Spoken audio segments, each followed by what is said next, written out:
regardez les informations que j'ai récoltées. C'est digne d'une histoire de Netflix. Nasser Al-Jen, qui est en fuite depuis le 18 septembre 2025 et qui n'a jamais été retrouvé pendant presque un mois, mais le jour où il a été retrouvé où? Au niveau de la maison, au niveau d'une maison à Del Ibrahim, au cœur de la capitale Alger, qui appartient à la maman d'une TikTokeuse. Une TikTokeuse avec laquelle Nasser Al-Jen avait une relation intime. Cette version des faits nous a été communiquée par plusieurs sources qui ont raconté les mêmes détails, qui ont fait la même description. Est-ce qu'un patron des services secrets va fuir pendant un mois pour se cacher chez la maman de sa maîtresse, qui est une TikTokeuse? Et à Alger, beaucoup savent ou ont parlé de ses relations, de sa connexion avec Nasser Al-Jen. On insulte notre intelligence. Je suis désolé. C'est la plus bête et grossière manipulation. C'est pas possible, c'est logiquement impossible. C'est vrai, ça veut dire que Nasser Al-Jen, c'est un lapin, c'est pas un fantôme. S'il raconte cette histoire, dans le Khabar, dans le soir d'Algérie ou dans les outils de propagande, ils seront ridiculisés sur la scène internationale. Je connais très bien le système algérien. Il y a eu un déplacement à l'étranger de M. Fouad Boukhari et de Général Hassan en Espagne, en prévision de négociations, de pourparlers avec Nasser Al-Jen. Est-ce que Nasser Al-Jen ensuite a été récupéré, on l'a convaincu de revenir suite à un deal? Ça, c'est un scénario envisageable.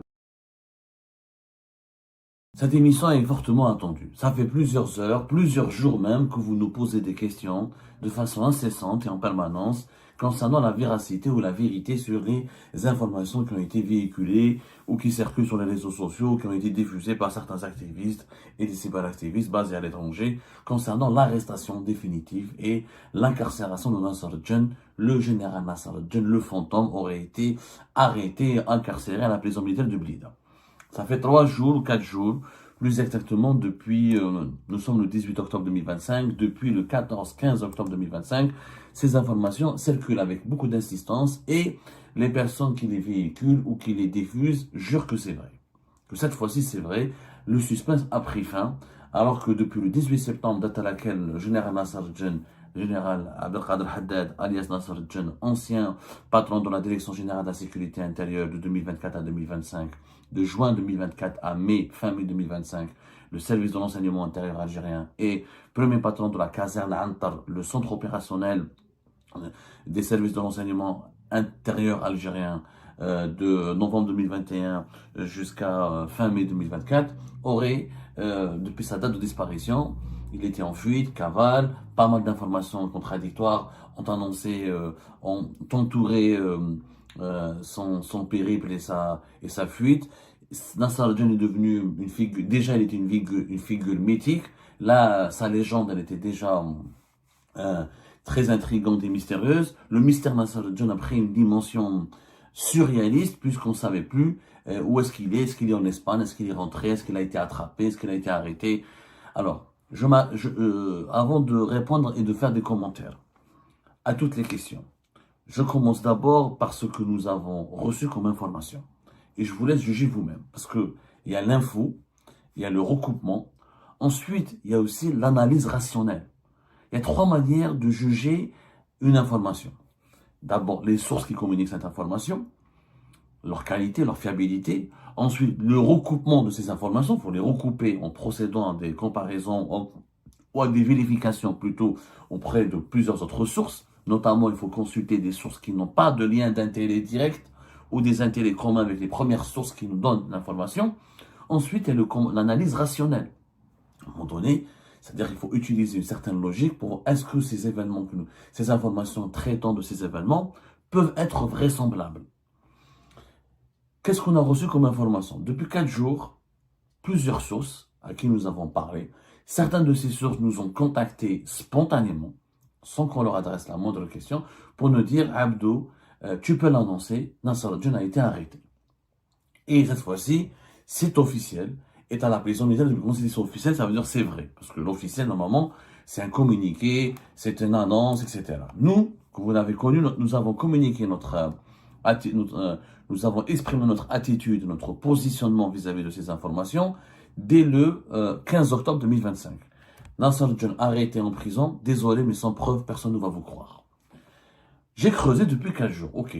Puisque certains autres me disent que cette fois-ci, il a été arrêté. Comment il a été arrêté? Alors, regardez les informations que j'ai récoltées. C'est digne d'une histoire de Netflix. C'est digne d'une série Netflix. C'est vraiment, même Netflix n'aurait pas imaginé mieux. Nasser al-Jinn, qui est en fuite depuis le 18 septembre 2025 et qui n'a jamais été retrouvé pendant presque un mois, et qui était recherché par le renseignement militaire, le renseignement intérieur, le renseignement extérieur, la DGSN, la gendarmerie nationale, les 5 plus importants services de sécurité du pays, n'a jamais été retrouvé pendant un mois, mais le jour où il a été retrouvé où? Soi-disant, selon nos sources, il se serait caché, ou il se serait caché dans un abri qui se trouve au niveau de la maison, au niveau d'une maison à Del Ibrahim, au cœur de la capitale Alger, d'une maison qui appartient à la maman d'une TikTokeuse. Une TikTokeuse avec laquelle Nasser al-Jinn avait une relation intime. Donc, voilà comment la cavale de Nasser al-Jinn aurait pris fin selon ce scénario désigné par ou raconté ou décrit par les sources algériennes. Et je vous parle de cette version des faits, nous a été communiquée par plusieurs sources qui ont raconté les mêmes détails, qui ont fait la même description, qui ont parlé du même lieu, d'Al Ibrahim, qui ont cité les mêmes personnages, la maman d'une TikTokeuse qui est connue, dont je ne vais pas citer son nom, parce que j'ai pas envie de lui gâcher sa vie. Déjà, sa vie a été, déjà sa vie à cause de cette liaison, cette supposée liaison, mais apparemment elle avait vraiment une liaison avec Nasser al-Jinn.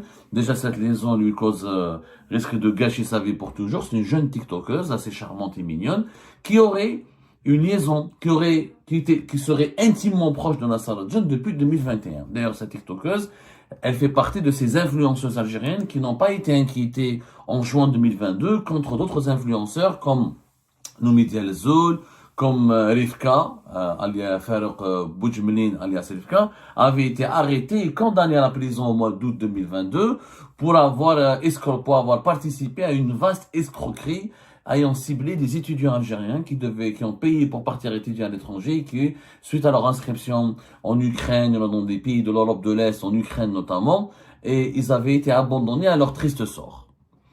C'est la fameuse affaire d'une agence de voyage dont le patron s'appelle Oussama Rezzagui. Certainement, vous vous rappelez de cette affaire qui a défrayé la chronique. C'est l'affaire Future Gate, une agence qui utilisait les influenceurs algériens, notamment Rifka et Noumidia El-Zoul, pour vendre ses prestations, vendre des services. C'est une agence de voyage qui était spécialisée dans l'organisation des cursus universitaires et elle vendait des inscriptions et des cursus universitaires aux étudiants algériens en Russie, en Ukraine et en Turquie. Cette TikTokeuse était impliquée dans ce dossier. Et c'est Nasser al-Jinn à l'époque qui l'aurait protégée parce qu'elle était sa copine, il lui a évité la prison. Et ils ont gardé une relation. Maintenant, ça c'est les sources. J'ai recoupé. Les mêmes sources me racontent la même chose. Donc, toutes les sources basées à Alger me disent, voilà, Abdou, ce qu'on sait. Il a été arrêté, il a été retrouvé, effectivement caché dans un abri situé dans la maison qui appartient à la mère de cette TikTokeuse. Bon. Maintenant, l'analyse rationnelle. Les sources, aucune source n'est pas le Coran. Même quand il n'y a plus, parce que dans un pays totalitaire, dans un pays dictatorial, c'est très facile de manipuler les esprits. Tant qu'il n'y a pas d'esprit critique, comme il s'agit d'une affaire extrêmement sensible, qui touche au service secret, qui touche à un coffre-fort du régime, à une boîte noire du régime, qui touche à une évasion spectaculaire, qui a nécessité l'encerclement, le quadrillage, le déploiement d'un dispositif sécuritaire et militaire impressionnant au niveau de toute la capitale Alger et de ses environs pendant au moins 2-3 jours. Et nous parlerons de ce dispositif sécuritaire, parce que le dispositif sécuritaire qui étouffe la capitale Alger, il est encore en application jusqu'à aujourd'hui. Mais c'est pour d'autres raisons, on en parlera plus tard. Donc l'affaire Nasser al-Jinn, c'est tellement sensible et c'est très sensible et tellement sulfureux que c'est très difficile. En général, dans des pays autoritaires et totalitaires comme l'Algérie, l'indépendance des sources s'arrête à une certaine ligne rouge. Même les sources les mieux placées ne dépassent pas des lignes rouges. Parce qu'il faut savoir que les sources qui nous donnent des informations ont aussi un intérêt, ont aussi des motivations. On ne nous donne pas des infos pour nos beaux yeux.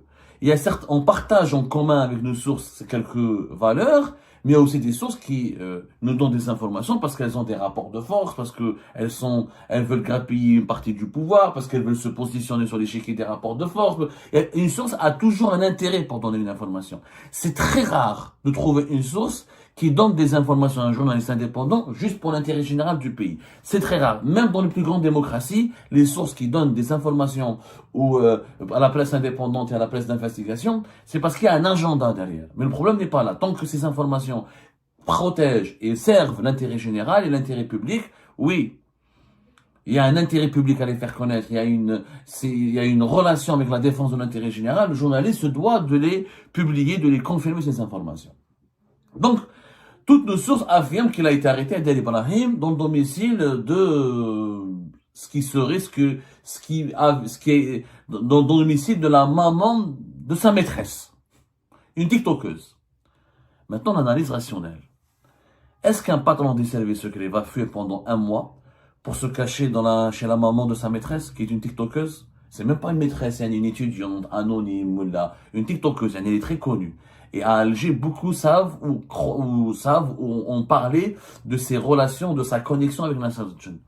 Comment quelqu'un, un expert, Nassar Djen, un expert de l'exfiltration, un expert de l'infiltration des groupes armés, qui a fait le Scorat, l'unité pendant de très nombreuses années, l'unité d'élite dans le démantèlement et la neutralisation des groupes terroristes les plus dangereux. Il a opéré dans les terrains les plus hostiles.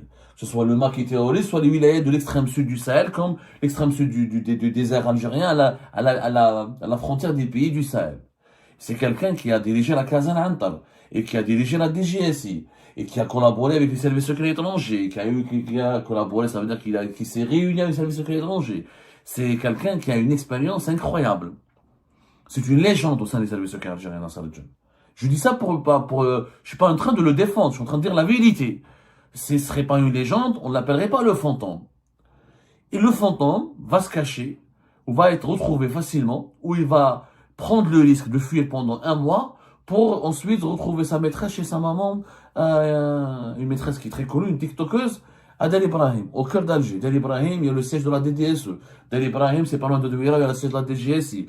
Del Ibrahim, c'est pas très loin, c'est au cœur il y a une infrastructure, il y a un ensemble de services de sécurité important.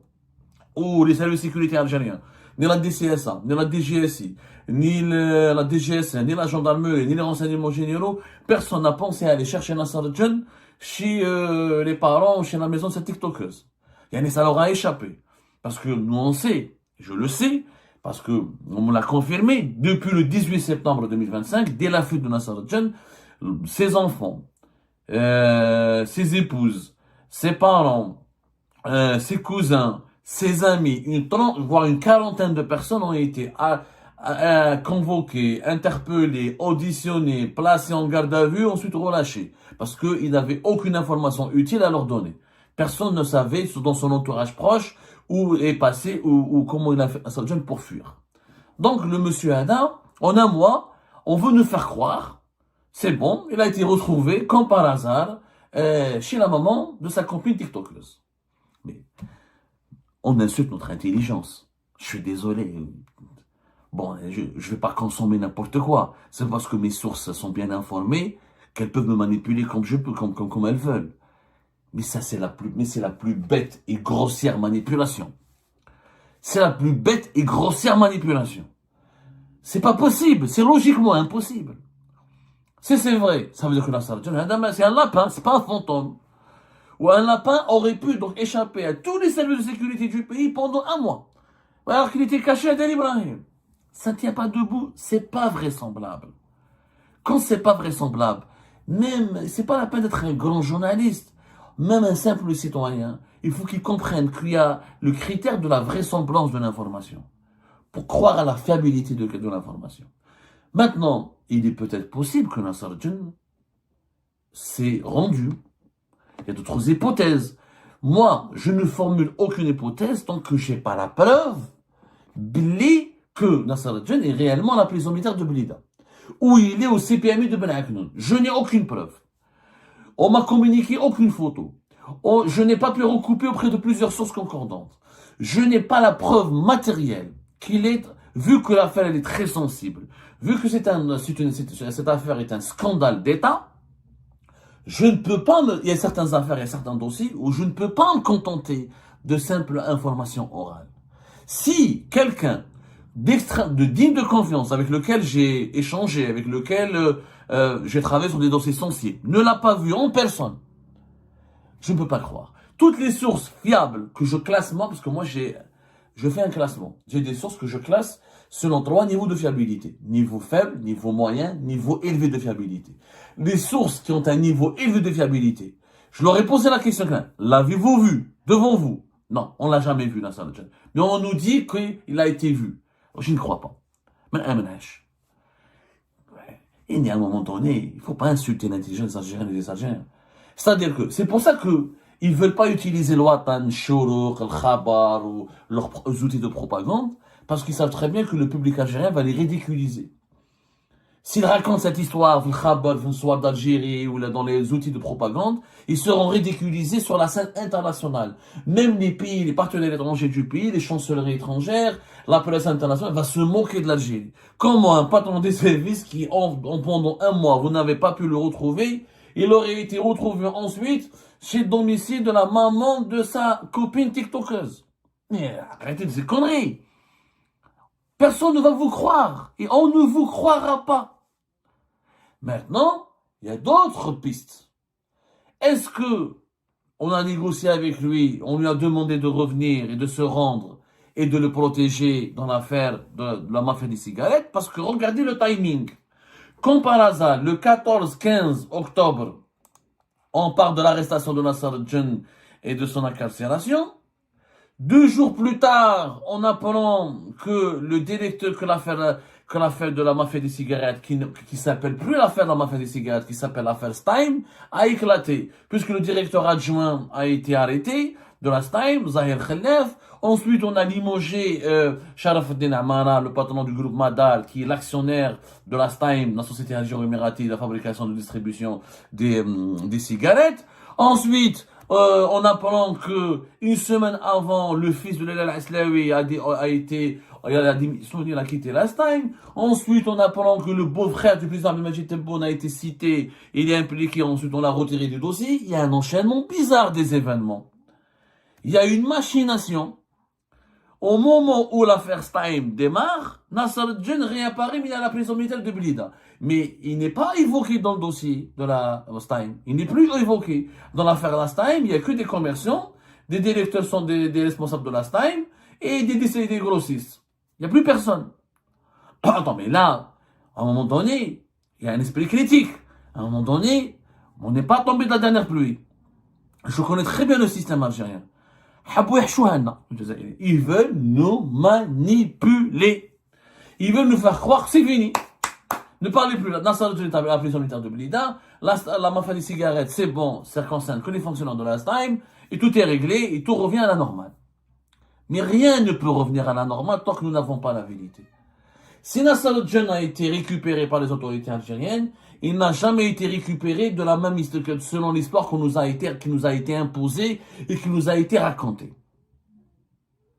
Moi, comme par hasard, au moment où j'enquêtais sur une piste dans l'affaire Nasser al-Jan réapparaît à Blida. La piste que nous étions en train d'explorer, c'est elle nous a mené, il y a une piste qui nous a mené vers un voyage discret qui a été opéré par le général Hassan, l'actuel patron de la Direction générale de la sécurité intérieure, le service de l'enseignement intérieur algérien, en compagnie du procureur général Fouad Boukhari. Fouad Boukhari, il était le procureur, en 2020, c'était lui le procureur militaire adjoint au niveau du tribunal militaire de Blida. Ensuite, il est devenu le procureur principal du tribunal militaire de Blida. Et depuis le août 2025, il est devenu le procureur général près de la cour de cassation militaire de Blida. Au niveau de la première légion militaire. C'est le fils d'un très grand haut responsable de la justice militaire, le colonel Belkacem Boukhari. Son fils, c'est Mohamed Boukhari. Belkacem Boukhari est très connu pour avoir été l'une avec le général Allah yarhamou Ben Nasser. L'Arbi Ben Nasser et le colonel Boukhari, Belkacem Boukhari, ils étaient les deux cerveaux et les deux pratiquant de la justice militaire durant les 30 ou 40 dernières années, y compris durant la décennie noire. Et Fouad Boukhari a disparu entre le 2-3 octobre jusqu'au 9 octobre, au même temps, au même moment lorsque le général Hassan avait disparu d'Alger. Et quand des sources nous avaient assuré qu'il était malade. Mais nous, on a eu accès à d'autres informations, où il y a eu un déplacement à l'étranger de M. Fouad Boukhari et de général Hassan en Espagne, depuis Oran, entre le 2 et le 9. Juste après, 3-4 jours plus tard, le directeur, c'est bon, Nasser Djen a été retrouvé, arrêté. Donc, est-ce que Nasser Djen, peut-être, je n'ai pas de preuves. Je vous dis que l'enquête que je suis en train de mener, enfin, l'enquête que j'étais en train de mener, j'étais en train de vérifier s'il y a eu réellement ou pas, et d'après les sources les plus fiables, il y a eu un déplacement discret et secret à l'étranger, visiblement en Espagne, du général Hassan et de Fouad Boukhari, en prévision de négociation, de pourparler avec Nasser Djen. Est-ce que Nasser Djen ensuite il a été récupéré, ou on l'a convaincu de revenir suite à un deal qui lui permettrait d'échapper à toutes les poursuites judiciaires et de ne pas être impliqué dans l'affaire des cigarettes et de croupir pendant quelques jours en prison pour ensuite sortir réhabilité? Ça, c'est un scénario envisageable. Ça, oui, c'est un scénario qui est envisageable, mais que nous devons vérifier. Parce que il peut y avoir des deals, des négociations. Le régime tu vas garder ton argent, tu vas garder tes biens, tu feras juste un passage rapide par la prison, ensuite tu sortiras, on va étouffer l'affaire, et c'est bon. Ça, c'est possible. Mais nous dire qu'il a été arrêté, qu'il n'a jamais quitté le pays, qu'il était pendant 1 mois à Alger, dans le domicile de sa maîtresse tiktokeuse, des parents ou de la maman de sa maîtresse tiktokeuse, et qu'il aurait été repéré via des écoutes. Les écoutes, pendant 1 mois, vous ne l'avez pas repéré Nasser Djen, du jour au lendemain, vous l'avez repéré Dan Ibrahim. Arrêtez d'insulter notre intelligence, s'il vous plaît. De grâce, arrêtez d'insulter notre intelligence. L'époque de l'Algérie naïve, bête, qui peut croire à vos balivernes, qui peut croire à vos mensonges, qui peut gober n'importe quoi, elle a disparu. Nous sommes en 2025. D'abord, la population algérienne, nos compatriotes méritent le respect. L'opinion publique nationale mérite le respect, l'opinion publique internationale mérite le respect, parce que l'affaire Nasser Djen a eu un impact et un retentissement international. Donc, de grâce, respectez notre intelligence. Nous continuerons notre enquête et nos investigations, et on ne peut pas. C'est le serment qu'on vous a fait, qu'on a prêté, et c'est la promesse qu'on vous a faite. On ne peut pas vous raconter des histoires surréalistes qui seront perçues comme une insulte à votre intelligence, alors que, faute de pouvoir vous donner une information fiable. Quand on n'a pas l'information, on vous dit qu'on a l'information, qu'on n'a pas l'information. Mais vous mentir et vous vendre et vous servir une soupe pimentée, certes, très pimentée, mais qui est intoxiquée, ça on peut pas le faire. Et ben c'est la fin de cette vidéo les amis. Je vous remercie comme d'habitude pour avoir suivi jusqu'à la fin. N'oubliez pas de nous laisser vos commentaires et vos réactions sur la vidéo et de vous abonner à la chaîne si vous n'êtes pas encore abonné. Et merci aussi pour vos commentaires et vos discussions très animées dans la section des commentaires. Donc, vous n'oubliez jamais de décortiquer bien un sujet sur tous les points qui ont été abordés dans la vidéo et ça fait vraiment plaisir moi-même je ne fais pas de commentaires, je m'appuie sur vous pour que vous puissiez bien expliquer les choses et en faire des discussions civilisées et dans tout le respect possible. Donc voilà, merci beaucoup et à la prochaine dans une nouvelle vidéo. Au revoir.